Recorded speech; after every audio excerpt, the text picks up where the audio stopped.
Hello friends, good morning everybody. मैं हूं उज्जवल और आप देख रहे हैं हॉटस्टार मैथ्स के 5G नेटवर्क। बहुत दिनों के बाद एक बार फिर से हम आपसे मिलने आए हैं और आपके लिए चैप्टर मैक्सिमा एंड मिनिमा लेके आए हैं। देखते हैं कि हम आपको मैक्सिमा मिनिमा किस प्रकार से समझा पाते हैं। दोस्तों, मैं पिछले कई वीडियो में बार बार बताते आया हूं कि एग्जाम आपके लिए बहुत ही इंपॉर्टेंट है और आप उसके लिए रिवीजन करते रहिए।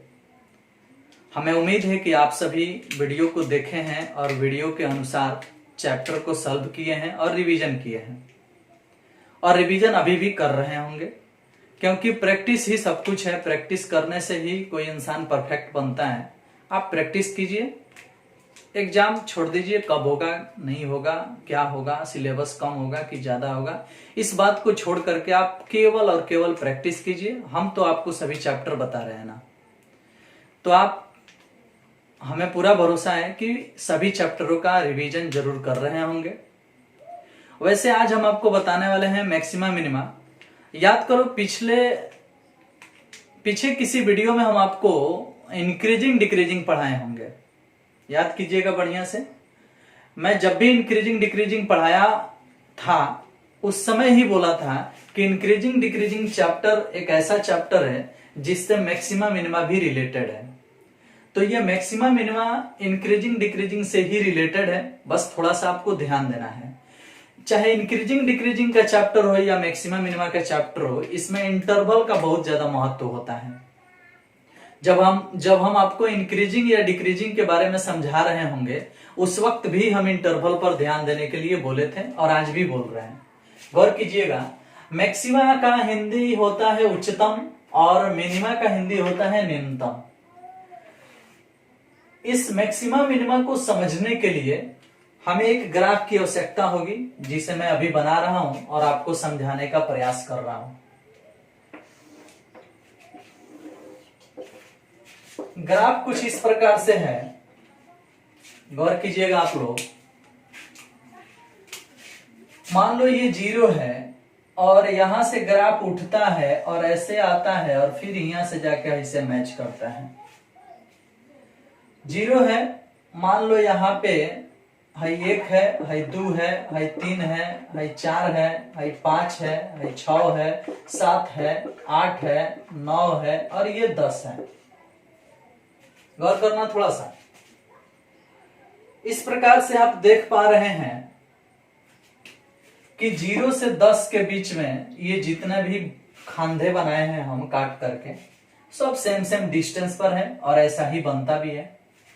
आगे मान लो 11 यहां पर होगा, 12 यहां पर होगा, 13 यहां पर होगा, 14 यहां पर होगा, 15 यहां पर होगा, इस प्रकार से 16 यहां होगा, 17 यहां होगा, 18, 19 और लास्ट में मान लो 20 यही है। थोड़ा सा आगे पीछे हो सकता है, ये 20 हो गए। तो गौर करना थोड़ा सा, ये 15 है, मान लो यहां पर है 15 और यहां पे है 5। ये ग्राफ की ऊंचाई जो है किसी न किसी वैल्यू पर जाके सबसे हाईएस्ट हुआ है और किसी न किसी वैल्यू पर जाकर के सबसे कम भी हुआ है। गौर करना थोड़ा सा। हम आपको जब इंक्रीजिंग डिक्रीजिंग पढ़ा रहे थे तो उस वक्त भी बताए थे कि जिस अंतराल में फलन के आलेख की ऊंचाई बढ़ती है तो उस अंतराल में कहा जाता है कि फलन इंक्रीजिंग फंक्शन है, और जिस अंतराल में फलन के आलेख की ऊंचाई घटती है उस अंतराल में कहा जाता था कि फलन डिक्रीजिंग फंक्शन है। तो बढ़ना मतलब इंक्रीजिंग और घटना मतलब डिक्रीजिंग। बढ़ना एक प्रोसेस है और घटना भी एक प्रोसेस है, लेकिन बढ़ते बढ़ते किसी हाईएस्ट वैल्यू पर जा करके रुकना, ये मैक्सिमा है, उच्चतम मान है। और वहां से वापस लौटना और लौटते लौटते लौटते किसी अंतिम गहराई तक जाके फिर रुकना, ये न्यूनतम मान है।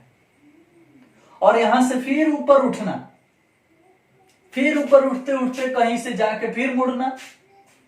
तो जितना ऊंचाई पर जा सकता है वह ऊंचाई वाला वैल्यू ही तो मैक्सिमा कहलाता है, और जितनी गहराई में आ सकता है वह गहराई वाला मान ही तो न्यूनतम कहलाता है, मिनिमा कहलाता है। अब ये जो चलने की प्रोसेस है, ये इंक्रीजिंग है। सबसे हाईएस्ट पे जाके रुकना, जो मान देगा यहां पर जो भी वैल्यू प्राप्त होगा वह मैक्सिमा कहलाएगा, और वहां से फिर घटते रहना तो घटने की प्रक्रिया डिक्रीजिंग कहलाएगी। घटते घटते किसी अंतिम छोर पे जाकर रुक जाना, जिस छोर पर रुकेगा वह छोर ही न्यूनतम मान यानी मिनिमा कहलाएगा। और फिर यहां से उठने की प्रोसेस प्रक्रिया इंक्रीजिंग कहलाएगी। समझ में आया? यानी ग्राफ जब तक चल रहा है, जब तक बढ़ रहा है, बढ़ने की प्रोसेस दिखाई दे रहा है, तो उस प्रोसेस को इंक्रीजिंग कहा जाता है। घटने की प्रोसेस को डिक्रीजिंग कहा जाता है। लेकिन बढ़ते बढ़ते एक हाईएस्ट मान पे जा करके फिर घटने का काम शुरू करना, घटने का काम शुरू करना, जो काम है, जो घटने वाला काम है वह डिक्रीजिंग कहलाएगा। लेकिन जहां से घट रहा है, जिस मान पर से घटना चालू कर रहा है, वह मान महत्तम मान कहलाएगा, उच्चतम मान कहलाएगा। और घटना, ये जो घटने की प्रक्रिया है वह डिक्रीजिंग फंक्शन कहलाएगा, डिक्रीजिंग कहलाएगा। समझ में? घटने की प्रक्रिया डिक्रीजिंग, बढ़ने की प्रक्रिया इंक्रीजिंग। लेकिन जिस वैल्यू तक बढ़ के रुक गया वह वैल्यू मैक्सिमा। घटते हुए जिस वैल्यू अंतिम गहराई तक, जिस वैल्यू पर आके रुक गया वह कहलाएगा मिनिमा। तो उच्चतम और न्यूनतम एक मान है, लेकिन इंक्रीजिंग और डिक्रीजिंग एक प्रक्रिया है। इंक्रीजिंग मतलब बढ़ना, डिक्रीजिंग मतलब घटना। बढ़ते रहना ये इंक्रीजिंग कहलाता है, घटते रहना ये डिक्रीजिंग कहलाता है। लेकिन बढ़कर के किसी हाईएस्ट मान पे जाना और वहां से फिर घटना हो तो वह हाईएस्ट मान कहलाता है। कौन सी? उच्चतम मान। फिर घटते रहना ये प्रोसेस है जिसे डिक्रीजिंग कहते हैं, और घटते घटते किसी न्यूनतम मान तक पहुंचना यानी सबसे गहराई में पहुंचना, जिस मान पर पहुंचेगा वह मान कहलाएगा न्यूनतम। फिर जहां से उठना चालू करेगा, उठने के प्रोसेस इंक्रीजिंग कहलाएगा। लेकिन उठते उठते रुक जाए कहीं तो वो मैक्सिमा। फिर घटना चालू हो गया तो घटने वाला प्रोसेस डिक्रीजिंग कहलाएगा, और घटते घटते जहां रुक गया वो कहलाएगा मिनिमा। समझ में आया? चलिए, तो इसमें भी अंतराल का महत्व है। अगर आपसे पूछा जाए कि 0 से लेकर के 10 के बीच में सबसे हाईएस्ट मान किस बिंदु पर मिला है, तो 5 पर मिला है। समझ में आया? मान लो थोड़ा देर के लिए कि इसके सामने यहां पर लिखा है 8, तो 5 रखने से क्या प्राप्त हुआ? 8। और इसके सामने यहां लिखा है -8, तो 15 रखने से क्या प्राप्त हुआ? -8। इसका अर्थ है कि 0 से 10 के बीच में सबसे अधिक मान, सबसे ऊंचाई वाला मान 5 पर प्राप्त हुआ है, और वह मान कितना प्राप्त हुआ है? 8 प्राप्त हुआ है। तो ये 8 कहलाता है महत्तम मान, महत्तम मान, मैक्सिमम वैल्यू, मैक्सिमम वैल्यू। और 10 से 20 के बीच में सबसे कम मान किस पर मिला है? 15 पर, और वह कम मान क्या मिला है? -8। तो ये कहलाएगा मिनिमम वैल्यू, न्यूनतम मान, न्यूनतम मान, मिनिमम वैल्यू, मिनिमम वैल्यू। समझ में आया? तो कुछ खास नहीं है, ध्यान देना है आपको कि 0 से 10 के बीच में सबसे अधिक मान क्या प्राप्त हुआ है? तो 8 प्राप्त हुआ है। और 10 से 20 के बीच में सबसे कम मान क्या प्राप्त हुआ है? तो सबसे कम मान -8 प्राप्त हुआ है। तो न्यूनतम मान -8 होगा और महत्तम मान 8 होगा। लेकिन महत्तम मान 5 पर प्राप्त हुआ है, तो इस 5 को महत्तम मान बिंदु कहा जाएगा। महत्तम मान बिंदु, maximum value of point, maximum point of value, इस तरह से इसको बोल सकते हो, महत्तम मान बिंदु। और 15 पर सबसे कम मान प्राप्त हुआ है, तो इसको बोला जाएगा निम्नतम मान बिंदु, निम्नतम मान बिंदु। अगर आपसे पूछा जाए कि 0 से 10 अंतराल के बीच में वह कौन सा बिंदु है जिस पर सबसे अधिक मान प्राप्त हुआ है, तो वह बिंदु 5 है। तो जिस बिंदु पर सबसे अधिक मान प्राप्त होता है उस बिंदु को महत्तम मान बिंदु कहा जाता है। और इस बिंदु को फंक्शन में रखने से जो मान प्राप्त होता है उसे महत्तम मान कहा जाता है। किसी अंतराल में किसी बिंदु को रखने से जो सबसे कम मान प्राप्त होता है, जो सबसे कम मान प्राप्त होता है उसे न्यूनतम मान कहा जाता है। और जिस बिंदु को रखने से सबसे कम मान प्राप्त होता है उस बिंदु को न्यूनतम मान बिंदु कहा जाता है। मिनिमम पॉइंट ऑफ वैल्यू, समझ में आया? और मैक्सिमम पॉइंट ऑफ वैल्यू, ये है मैक्सिमम पॉइंट ऑफ वैल्यू और ये है मिनिमम पॉइंट ऑफ वैल्यू। तो अंतराल और ग्राफ के माध्यम से आप समझ गए कि महत्तम मान क्या है, न्यूनतम मान क्या है, महत्तम मान बिंदु क्या है और न्यूनतम मान बिंदु क्या है। चलिए अब एक होता है एक्सट्रीम वैल्यू, जिसको हम लोग बोलते हैं चरम मान। महत्तम मान क्लियर, न्यूनतम मान क्लियर, महत्तम मान बिंदु क्लियर और न्यूनतम मान बिंदु क्लियर। अब ये चरम मान क्या है भाई? तो देखो जी, आप इस शब्द से परिचित हैं। किसी भी चीज का चरम मान होता है, किसी भी खुशी का चरम सीमा होता है, किसी भी काम का चरम सीमा होता है, किसी भी टाइम का एक चरम सीमा होता है। अति जिसको हम लोग बोलते हैं, हर चीज का एक अति होता है, कहीं ना कहीं अंत तो होगा ही। तो चरम मान जो होता है वो मैक्सिमा में भी होता है और मिनिमा में भी होता है। मतलब 0 से लेकर 10 के बीच में सबसे हाईएस्ट वैल्यू जो है वो क्या है? मैक्सिमा है, यानी महत्तम मान है। लेकिन इसी मान को चरम मान भी कहा जाएगा। यह महत्तम का सबसे हाईएस्ट पॉइंट है, यानी इंक्रीजिंग होते हुए अब इससे ज्यादा नहीं बढ़ सकता है, इसलिए इसको हम चरम मान भी कहेंगे। लेकिन यह महत्तम का चरम मान है। और घटते हुए अब इससे ज्यादा नहीं घटेगा, इसलिए हम इसी को यानी -8 को न्यूनतम का यानी मिनिमा का चरम मान कहेंगे। समझ में आया? इस चीज को समझने के लिए एक दूसरे ग्राफ को हम लेते हैं और समझाने का प्रयास करते हैं।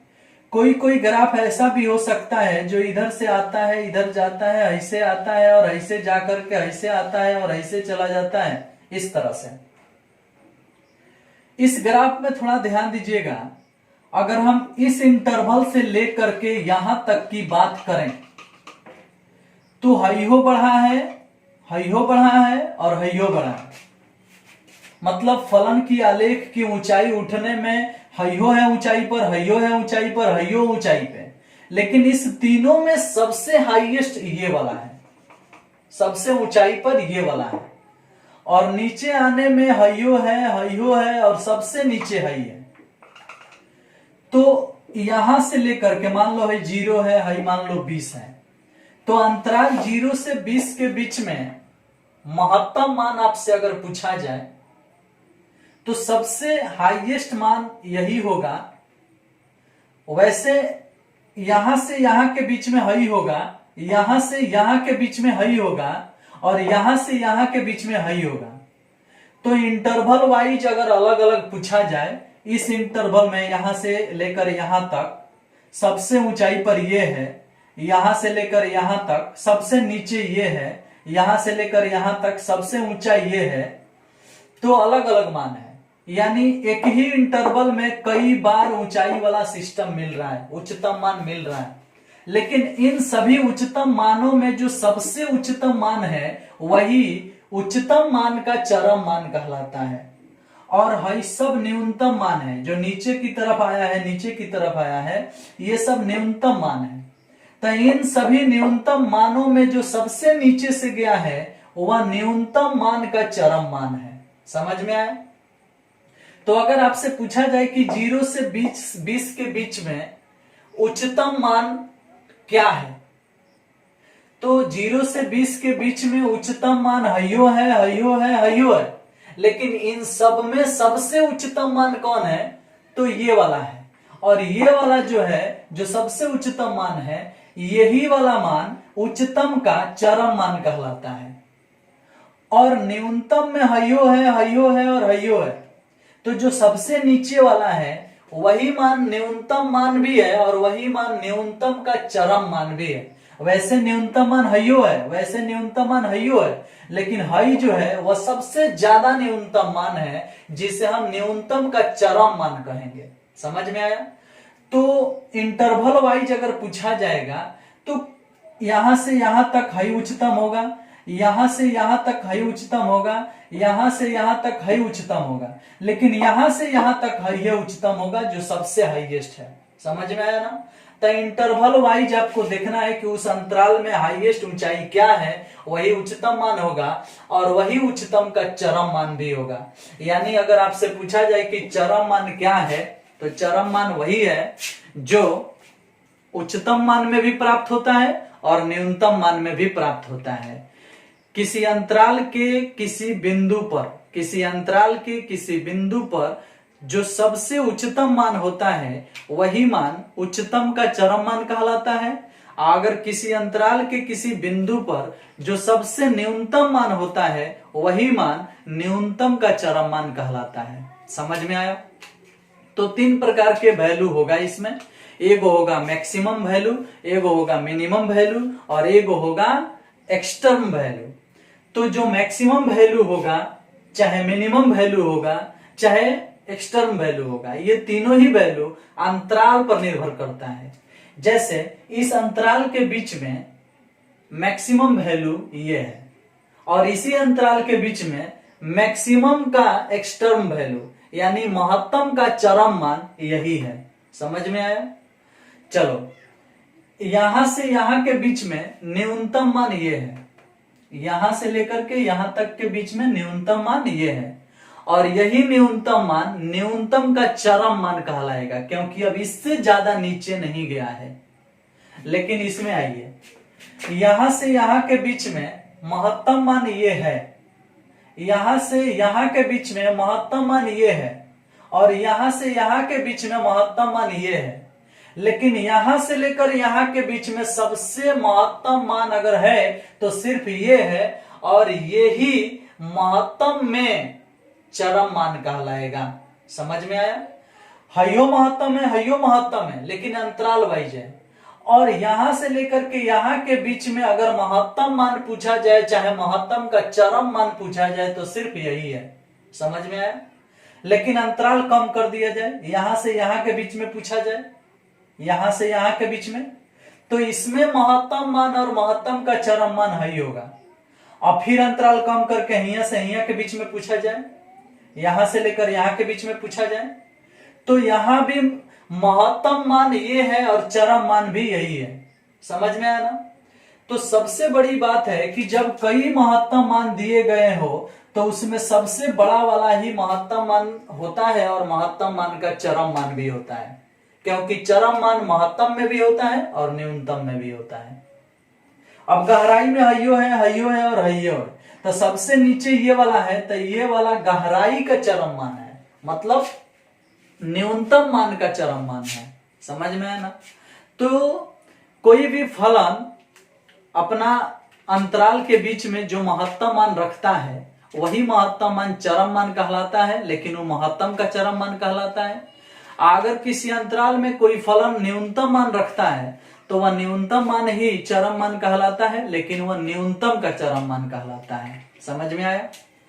अब चलो जी, तो ग्राफ के माध्यम से आप समझ गए। अब थोड़ा सा परिभाषा देना है, तो एक फंक्शन को लेते हैं हम। पहले 0 से लेकर के 10 के बीच वाले इंटरवल को a से b तक समझ लेते हैं। गौर करना थोड़ा सा। 0 से लेकर 10 तक के इंटरवल को हम a से b इंटरवल समझ लेते हैं। इस अंतराल में यानी 0 से लेकर के 10 में 5 ही एक ऐसा मान है जिसको फंक्शन में पुट करने से सबसे बड़ा मान मिलता है। अदरवाइज हाई सब मान पुट होगा तो 5 वाले मान से छोटा मिलेगा। यानी 5 पुट करने से सबसे बड़ा मान 8 मिलता है, लेकिन 4 पुट करने से उससे कम मिलेगा, 3 पुट करने से कम मिलेगा, 6 पुट करने से कम मिलेगा, यानी कम मिलेगा, लेकिन 5 पर ही सबसे हाईएस्ट मान मिलेगा। तो अगर हम 0 से लेकर के 10 के बीच की सभी संख्याओं को x समझ लें, यानी x एलिमेंट बना दें a से b के बीच में, यानी a से b के बीच में जितने भी नंबर होंगे वह किसके स्थान पर आएगा? x के स्थान पर आएगा। और ले चल के फंक्शन में पुट किया जाए। अगर कोई फंक्शन है उसमें पुट किया जाए तो एक बार 1 पुट करेंगे, एक बार 2 पुट करेंगे, एक बार 3 पुट करेंगे, एक बार 4 पुट करेंगे। उसमें ऐसा पुट करने से 5 एक ऐसा मान है जो 4, 3, 2, 1, 6, 7, 8, 9 इन 4 मान पर और इन 4 मानों पर 5 सबसे आगे रहेगा, क्योंकि इसी पर सबसे हाईएस्ट मान मिलेगा। यानी पता चल रहा है कि 5 को पुट किया जाए, F5 पुट किया जाए तो ये हमेशा बड़ा होगा, F5 बड़ा होगा F1 से, F2 से, F3 से, F4 से, F6 से, F7 से, F8 से, F9 से, यानी इन सभी मानों से F5 बड़ा होगा। तो अगर हम इन सभी मानों को fx ही रहने दें तो fx से बड़ा होगा कौन? F5, जहां x का मान है 6, 7, 8, 9, 1, 2, 3, 4, यानी 5 को छोड़ दिए हैं x के स्थान पर। लेकिन प्रश्न कह रहा है कि x एलिमेंट है a से b, मतलब x में आप 5 को भी रखोगे, क्योंकि a से b के बीच में 5 भी तो है, तो 5 भी रखोगे तो जिस समय 5 रखोगे उस समय बराबर मान मिल जाएगा। अगर x के जगह 5 पुट कर दोगे तो F5 बराबर भी तो हो जाएगा, लेकिन जब तक 4 रहेगा, जब तक 3 रहेगा, जब तक 2 रहेगा, तब तक छोटा रहेगा। बराबर किस पर होगा? तो सिर्फ 5 रखने से बराबर होगा। तो परिभाषा तैयार हो गया, बस आपको थोड़ा सा ध्यान दे देना है। कैसे ध्यान देना है? गौर कीजिएगा। यदि दिया गया अंतराल a से b है, और इस अंतराल के बीच में एक बिंदु c मिलता है, जिसके लिए fx less than equal to fc हो जाए। c माने 5, तो यहाँ 5 रखला तो c बना देनी। क्या बोला? fx less than equal to fc हो जाए तो कहा जाता है कि बिंदु C पर जो मान प्राप्त होगा वह महत्तम मान होगा, और बिंदु C महत्तम मान बिंदु होगा। समझ में आया? जस्ट इसी प्रकार अगर इस इंटरवल में देखा जाए 10 से लेकर के 20 के बीच में, तो 15 एक ऐसा मान है जिस पर सबसे कम मान मिला है। तो अगर अंतराल अब 10 से 20 हो गया, यानी इसी को हम अंतराल a से b समझ लें, तो a से b के बीच में एक बिंदु c यानी 15 ऐसा मिला है जिसके लिए फंक्शन यानी F15 क्या हो जाएगा भाई? छोटा हो जाएगा। F15 सबसे छोटा मान हो जाएगा बाकी सभी fx से, यानी 11, 12, 13, 14, 16, 17, 18, 19, 20 हई सभी मानों को और हई सभी मानों को पुट किया जाएगा x के स्थान पर, तो ये बड़ा होने लगेगा F15 से। F15 मतलब है ना मान है। अगर आप 15 के अलावा 14 पुट करोगे तो यहाँ मिलेगा जो इससे ऊंचाई पर है। अगर 13 पुट करोगे तो यहाँ मिलेगा जो इससे ऊंचाई पर है, माने बड़ा है। बड़ा है, इधर वाला भी बड़ा है। तो 16, 17, 18 पर मान बड़ा मिलेगा, 14, 13, 12, 11 पर भी मान बड़ा मिलेगा, लेकिन F15 पर सबसे गहराई वाला मान यानी सबसे छोटा मान मिलेगा। यानी F15 छोटा पड़ जाएगा किससे? Fx से, जहां x बराबर हई 4 गो और हई 4 गो लिया गया है। लेकिन जब 15 को भी इसमें पुट किया जाएगा तो उस समय बराबर हो जाएगा। यानी F15 पर भी मान जो आएगा वह बराबर हो जाएगा, क्योंकि इधर भी तो F15 है। अब अगर हम इस 15 को C समझ लें, C एक बिंदु C बना दें, तो FC का जो मान है वह F15 के बराबर होगा और 15 पुट करने पर दोनों साइड बराबर हो जाएगा। लेकिन 15 के अलावा 14, 13, 12, 11 पुट होगा, चाहे 16, 17, 18, 19 पुट होगा, तो वैल्यू बड़ा होगा। बराबर सिर्फ एक स्थिति में होगा, जब 15 पुट होगा। समझ में आया? तो हाई चिन्ह अगर दिखता है तो ये न्यूनतम मान हो जाएगा, और हाई चिन्ह अगर दिखता है तो ये महत्तम मान हो जाएगा। महत्तम मान और न्यूनतम मान का परिभाषा क्लियर हुआ?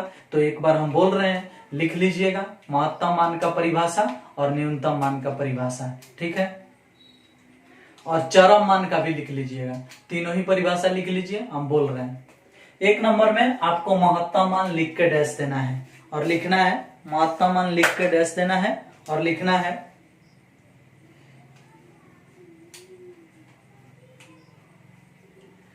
यदि किसी फलन fx के लिए, यदि किसी फलन fx के लिए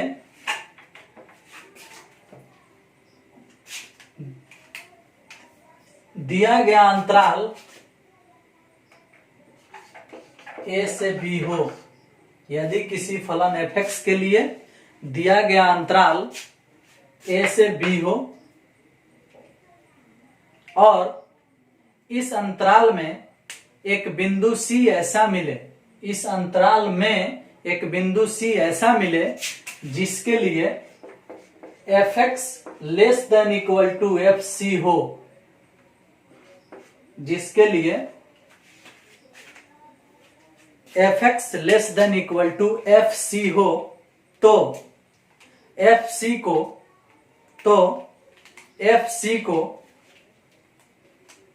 फलन का महत्तम मान कहते हैं तथा C फलन का महत्तम मान बिंदु कहलाता है, तथा C फलन का महत्तम मान बिंदु कहलाता है। अब न्यूनतम मान लिख के डैश दीजिए, न्यूनतम मान। इसके लिए भी शुरुआत वैसे ही होगा कि यदि किसी फलन fx के लिए दिया गया अंतराल a से b हो, यदि किसी फलन fx के लिए दिया गया अंतराल a से b हो और इस अंतराल में एक बिंदु C ऐसा मिले, और इस अंतराल में एक बिंदु C ऐसा मिले जिसके लिए fx greater than equal to fc हो, जिसके लिए fx greater than equal to fc हो, तो fc फलन का न्यूनतम मान कहलाता है, तो fc फलन का न्यूनतम मान कहलाता है तथा बिंदु C फलन का न्यूनतम मान बिंदु कहलाता है। अब एगो बच गया कौन? चरम मान, एक्सटर्म वैल्यू। इसको भी लिख लो, चरम मान, एक्सटर्म वैल्यू। डैश देके लिखिएगा किसी अंतराल AB में, किसी अंतराल AB में यदि कोई फलन उच्चतम मान रखता है, उच्चतम मान रखता है, तो वह उच्चतम मान ही उच्चतम मान का चरम मान कहलाता है। तो वह उच्चतम मान ही उच्चतम का चरम मान कहलाता है। और यदि उसी अंतराल में फलन न्यूनतम मान रखता है, और यदि उसी अंतराल में फलन न्यूनतम मान रखता है, तो वह न्यूनतम मान ही न्यूनतम का चरम मान कहलाता है। तो वह न्यूनतम मान ही न्यूनतम का चरम मान कहलाता है।